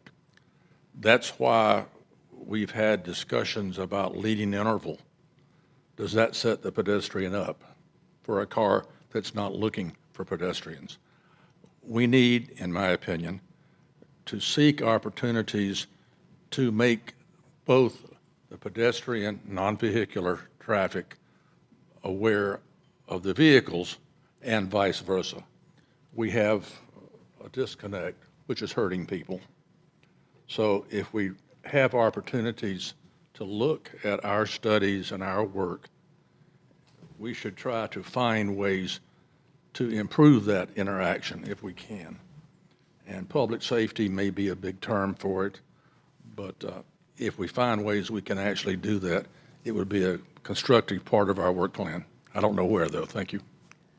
Well, and my feeling is we're dumping people onto roads without adequate infrastructure. And what we've talked about with the decals is really directional information.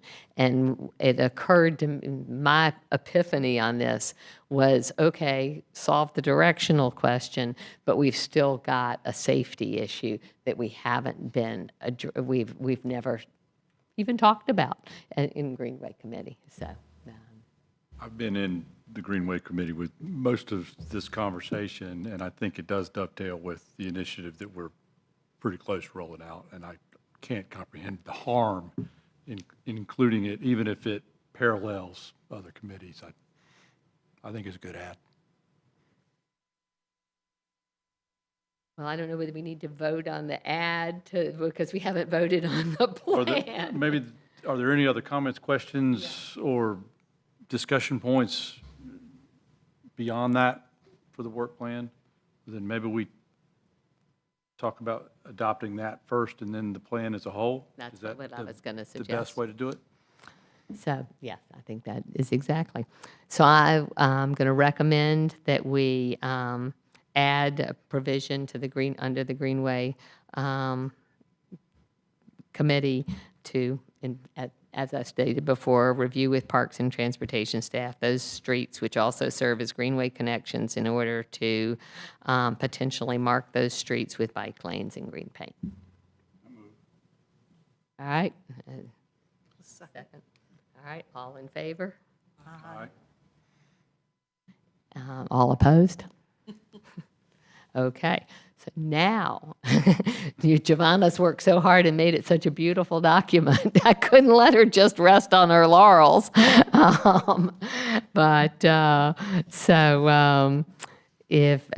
I'll take a motion to approve our work plan.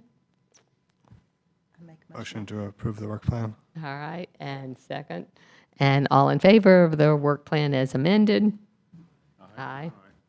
And any opposed? All right, thank you all very much. Well, and I had one thing.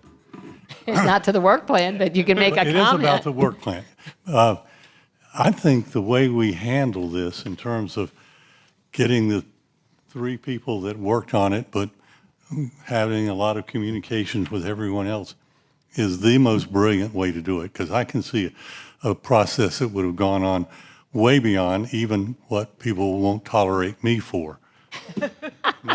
Nice job, everybody. And Kate Dixon isn't here, but she should be included. Yes. All right. Very good. Let's see. So, on to approval of the minutes. You've all had those in your sent to you online, and may I have a motion to approve the minutes? Approve. Motion to approve. Second. Second. All in favor? Aye. Aye.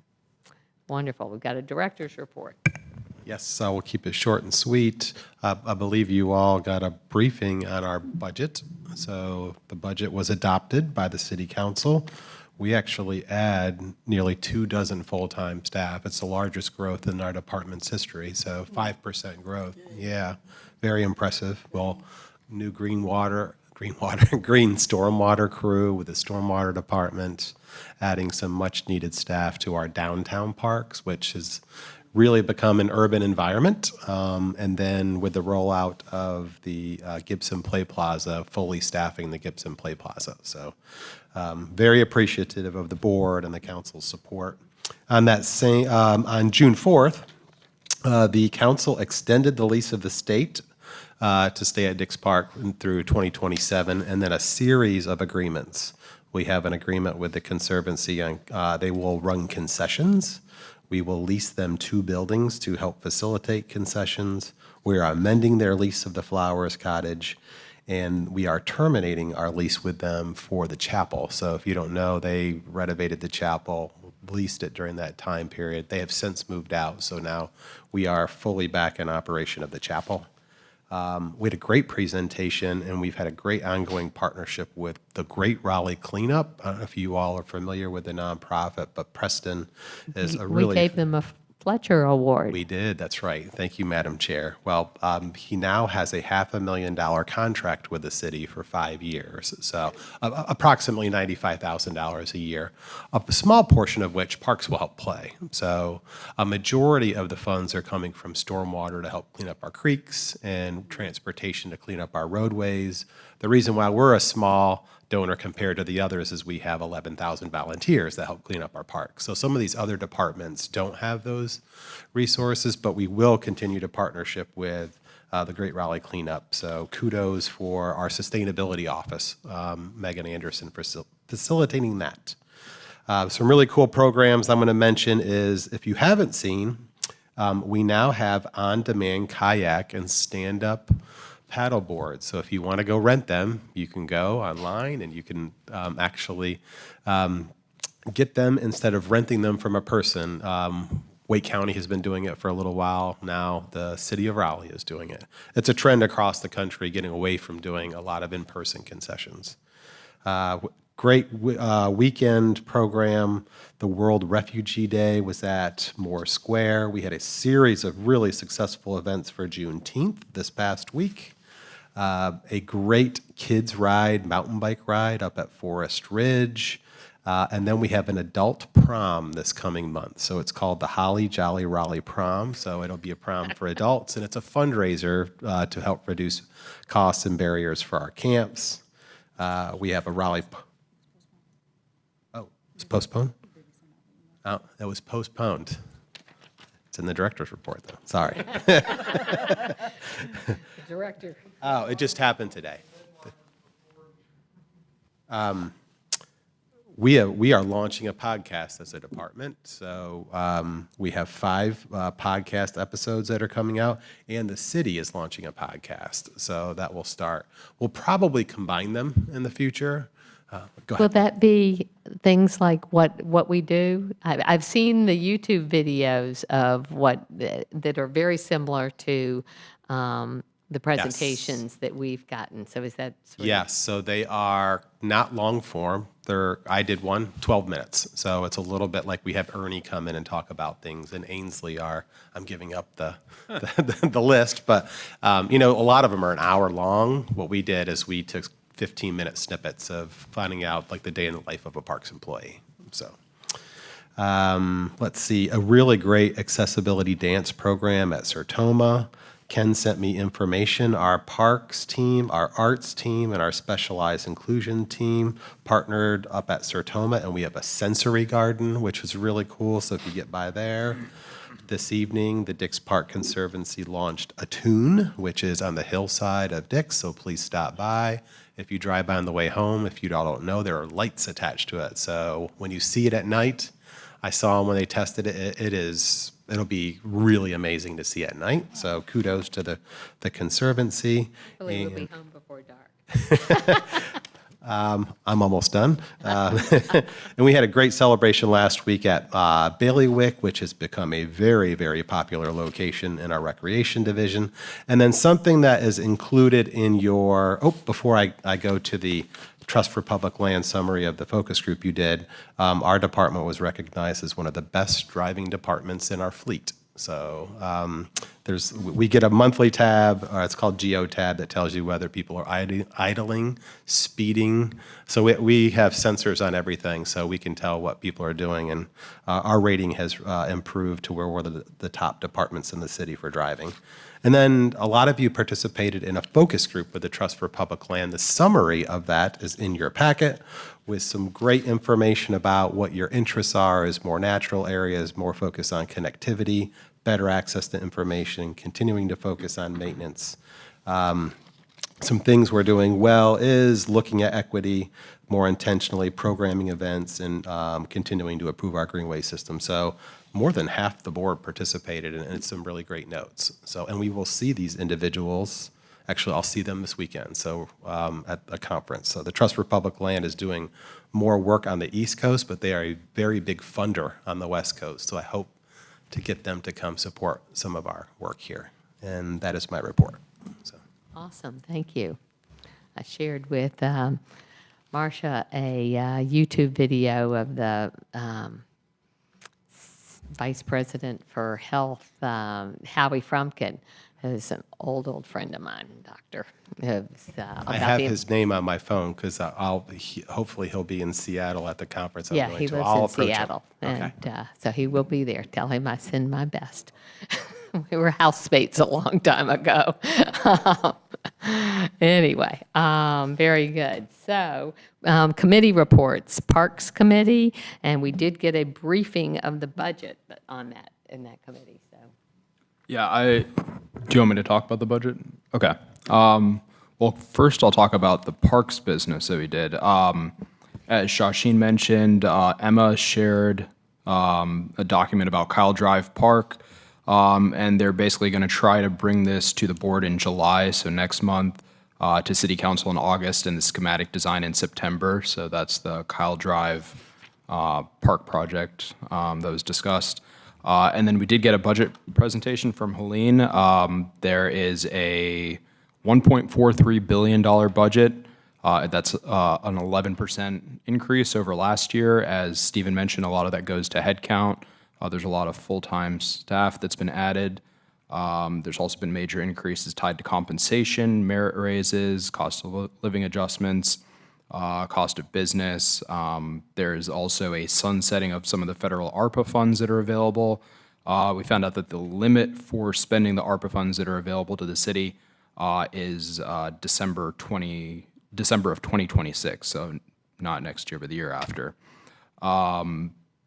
Property tax is the biggest source of the revenue that's being used in the budget. And the parks budget, that was this overall city budget. The parks budget is $71.8 million. Personnel, as I mentioned, makes up the bulk of that. It's 54%. There's 21.125 new positions. The 22nd person got chopped down really small. It's actually part-time hours. That's how they calculate it. And that was the bulk of the information, so. Thank you. Yep, that was, thank you to Stephen for providing that opportunity for park board members to learn about the budget prior to City Council's voting on it. So had we had concerns about the parks budget not being sufficient, we could have articulated those, and so it was helpful. All right. Fred Fletcher Volunteer Committee, we're kind of check off on that for right now. But with our new work plan, we'll be hopefully activating some of the volunteer component on that. Greenways Committee. We've talked about a lot of these things, or some of these things already, but a couple additions. We are moving forward with the system wayfinding plan. We're going to see a presentation on it from the consultant in July. The Hodges Road Community Connection that was referenced earlier, the $1 million bridge, the scope of that has gotten reduced a little bit, at least in part, due to some of the comments from our committee. The interrupted connections, the breadcrumbs, the decals on the sidewalks, we're going to put out a pilot pretty soon to see how that looks on the area adjacent to West Millbrook. The Lake Boone Road community connection is going away, largely because of these two. And we got an It's a good update thing to go away. on the Greenway master plan. Yeah, and the work that the staff is undertaking with the UDO on the Greenway Master Plan, it really addresses a lot of creating rules where maybe some of these public-private partnerships will actually be less partnerships and more requirements. And that will be a good thing for the city of Raleigh because we are a little bit behind on what we require of developers for Greenway access compared to Cary and a bunch of other places. Liaison representatives, Arts Commission. Yeah, the Arts Commission met on May 21st. We met at Pullen Art Center. The Arts Commission has a new chair. It's Mary Silver, if you guys know Mary. There was a presentation by the Community Music School. There's also a report on the Musical Consortium, which is an arts partner of the city. It covers multiple organizations. I won't try to list them here. There was a Youth Music Day at the North Carolina Museum of Art. And this actually might be a cool opportunity for the Parks Board, but apparently they can't use the North Carolina Museum of Art next year as the center for the Youth Music Day. And so the group is actually currently in the hunt for a new location. The requirement would be basically a large area, something that can accommodate 600 people, 85 musicians, a stage, and they would also be looking for a donation of money, but it doesn't necessarily have to come from the same source. So I didn't know if Parks had anything that would kind of match that. It's called Dick's Park. Well, remember, the arts are in the Parks Department, so I'm sure they'll come to us to ask us a question. Yeah. Yeah, so I figured they would have connected with you guys. There were 5 pieces being considered for the municipal art purchase collection, and one of them, I think it's called Ecofeminism, is actually right outside if you guys go out in the hall. It's the picture of the lady that looks like she's sitting with a bunch of birds. And that actually explores the relationship between women and wild animals. And I believe it's by the artist Elizabeth Matheson. Then there were a couple other pieces of art. I have Orange Creamsicle written here. I don't know if that's a description of the art or the name. And then there is a number of events that are happening. The city, the Arts Commission, the city has spent 80% of the ARPA funds that were available to them. And a lot of the events that I've written here actually already took place in May and earlier in June. So that is, the one thing that I also wanted to mention, there is a guerrilla art event that happened at Dix Park. I don't know if you know more about it, Stephen, but it was something to do with styrofoam. No? Okay. Well, it happened at Dix. If you guys saw a lot of styrofoam, it wasn't just litter, it was potentially art. That's so gorilla as in Guer. Guer, yeah, kind of like a pop-up art. I first thought gorilla, GOR. I could see those silverbacks scratching themselves with some styrofoam. Bicycle and Pedestrian Commission.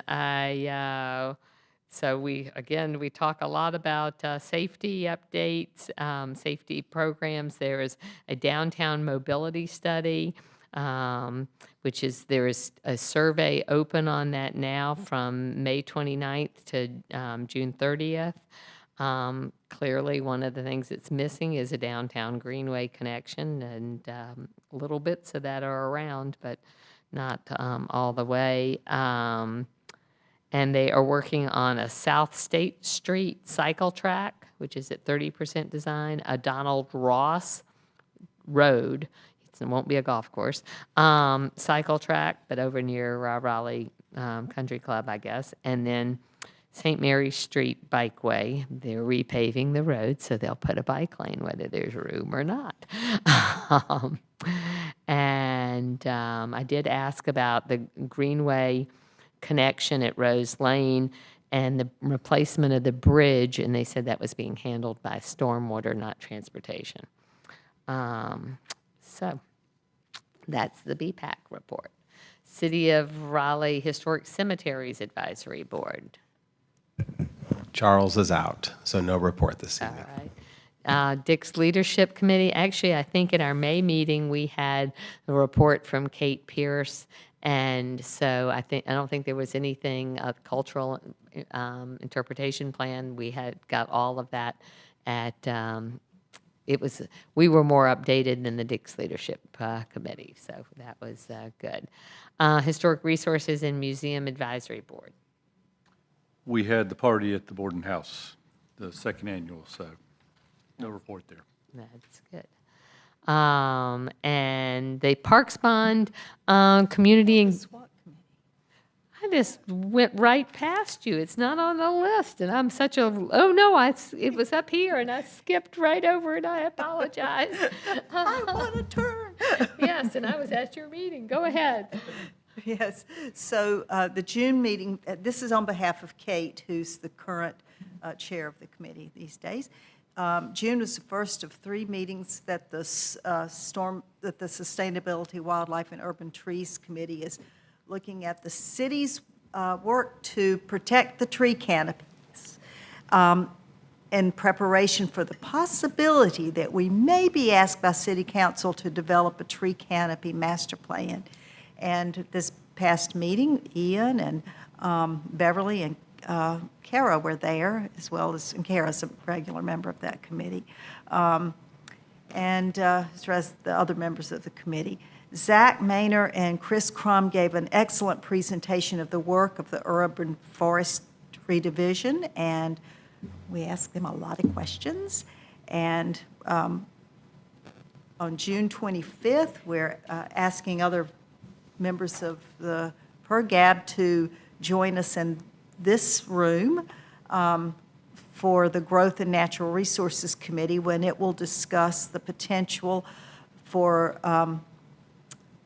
having some kind of tree commission, some study about trees. And if you can come, wear green. And we're looking forward to seeing what we can do to continue greening our city. Very good, thank you. And that is a city council committee that is holding the meeting in here. We'll be out there, they'll be up here. Yes, that's right. Historically starts at 4, but it's going to start at 3 because they're going to talk litter, a zoning case, and then trees. Oh, that's very good to know the agenda. So. Yeah, it just got posted online today, so it's in board docs, but okay. Zach is, he's on the agenda. Okay, yep. But not at 3. Not at 3. Okay, very good. So on the community engagement, when Giovanna sends us the on-board doc, she puts out the proposed community or the different bond things. It's color on your computer, but not on my printer.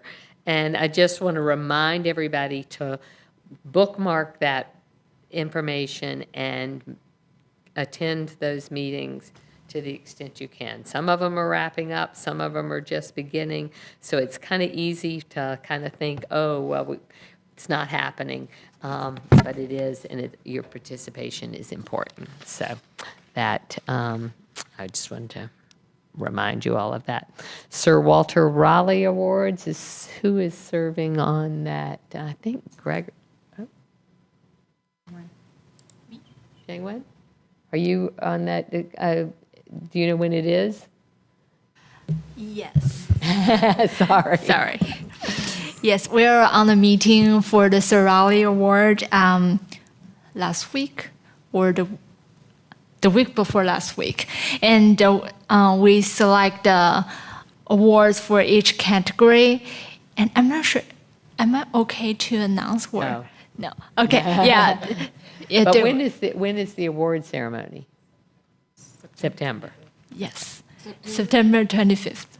September Yes. 25th. It's a fun thing. Yeah. Yeah, There are a lot of great projects. great. Well, great. Chair report.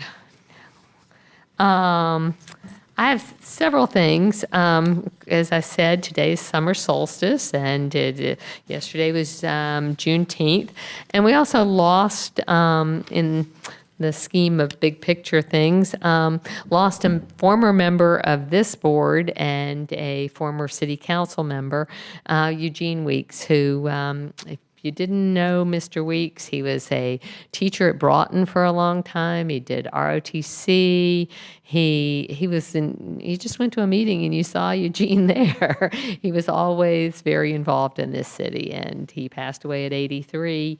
And so his funeral is next week. But I Started the Sister Cities program in Oh, I did not know that. Started Sister Cities. That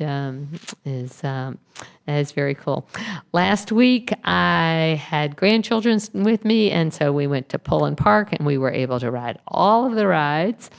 And then we went to Chavis Park, and we had a great time at the splash pad, but we were not able to ride the carousel. And it's on the door. It had the hours that it is open, and so since I'll be having those kids and they wanted to ride that carousel too, and I hadn't taken a picture of the times, I went online today and it said that it is closed. Didn't have hours of operation at all, but it said that on the website, it said code yellow for the carousel. It's temporarily closed for repairs. And so I'm hoping that can get updated on the website, like time frame. And What's wrong? I don't know. These things are antique, so when Yeah. you try to find a part for them, it is very, very hard to find a part for them. So Yeah, but it would be good if we had on there the hours of operation, because it's 3 days a week, and I forget, like 11 to 6 or something like that. So just the other thing is that I had out-of-town company the next day, and was a friend from a bike trip, and we rode on the Greenway, and she did comment. She thought it was fabulous. She felt like she was in a green tunnel, and but she did comment on the bridge transitions. What a big jolt they were, and for any of you who ride your bike on the Greenway. and tunnel. Huh? And tunnel. Yeah, and tunnel transitions, they are rough. And I wanted at our last meeting, Miss Cynthia came and she talked about the area between Rose Lane and Dacian Park, and I want to give a shout out to our maintenance staff. They have really worked hard and made a lot of improvements there, and I saw one of them on the Greenway and stopped and thanked him, but he said, well, we've got a long ways to go. But I will say that there is a bridge that goes over the swamp area that is east of Southeast Raleigh that has at least a dozen boards that are so loose that when you ride over them, they pop up. It's gotten worse very suddenly. And so it's extremely dangerous. But I did want to shout out for the good work. And then the other thing I had on my notes were July 24th, which I guess we will meet again before then, but it is our invitation to go and see the Gibson Play Plaza. And as Parks Board members, I forget what time of day it is, but it's a Wednesday, I believe. And 11 a.m. 11 a.m. And you might want to bring a full water bottle so that each one of us can dump it on a tree, because there are a lot of trees out there that are pretty big, that are in the ground, that just got put in the ground. I noticed it coming back from the farmer's market. Yeah, so it is going to be really, really, really, really, really hard to keep them alive with these 100-degree temperatures. So we all will do our bit to water those trees. What day is that again? Wednesday, July 24th. and some of them are longleaf pines. Yeah, yeah. Actually, they've been in for a couple months. You just haven't Yeah, I noticed. just hadn't noticed them. Yeah, by our own code, which is the forestry code, you can't plant after, I think, the end of April. Oh, okay, good. Well, they're in there. I mean, they're looking good. But I figure any water you can put on anything in my yard or elsewhere is much needed. And that, any other, we do have one other, One other thing, too, that Shasheen reminded me, at the last park board meeting when we did the system plan update, remember we want to engage the board with the draft plan. Is there a preferred format? Remember we gave 3 options? It was, do you want to have a separate board meeting? Do you want to do it here? Or have like a little mini retreat to do it? How about we send you like yeah, a little why don't we do a doodle poll? poll Okay. on that? Yeah, Yep. and get people's Yep. input on that. Thank you.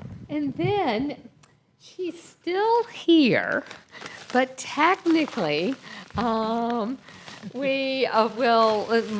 will be rolling off of the, I don't even have it upside down, it's upside, right? Of the Parks Board after 6 years of service and 6 years of advocacy, and then another 6 years when she was on the Parks Board in the late 90s. And even before that, when she was an employee.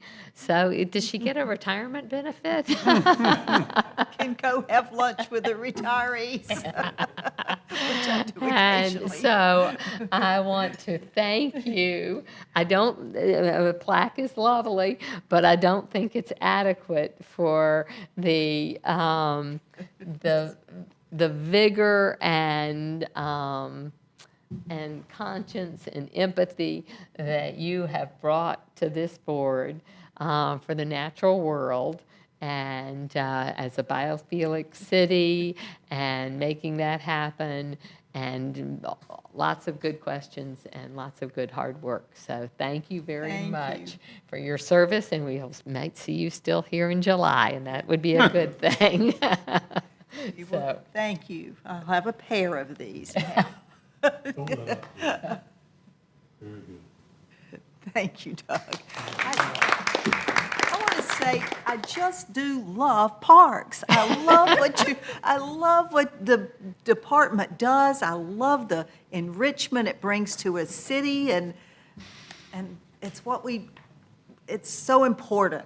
As we see the planet warming and children not spending much time outside, how do they know how to care for it? You know, anyway, it is so important, and I love it. And I went to over to Method, was it Monday night, to the community meeting. And I didn't know which meeting, if you're unfamiliar with that park, there's 2 different buildings. And I went in the community building, and that was not where the meeting was held. But I saw something that just made my heart. There was a long, narrow room. Yeah, I was so happy to see what I saw. I'm going to try to describe. Narrow, long room with a bunch of long tables put together. And there were people of all ages, boys and girls, men and women, working with something with their hands. They were close and very concentrating, and I went into the office and asked, what are they doing? They were making crystal jewelry. And I just thought, that deserves to be photographed, because there just felt like such a kind of gathered energy, and the diversity sitting around that table, boys doing these fine motor skills. Made me just want to dance or something.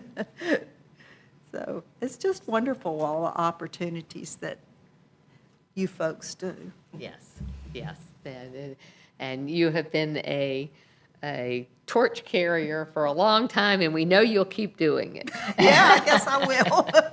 And we thank you for that. And with that, this meeting is adjourned. Thank you. Well done on the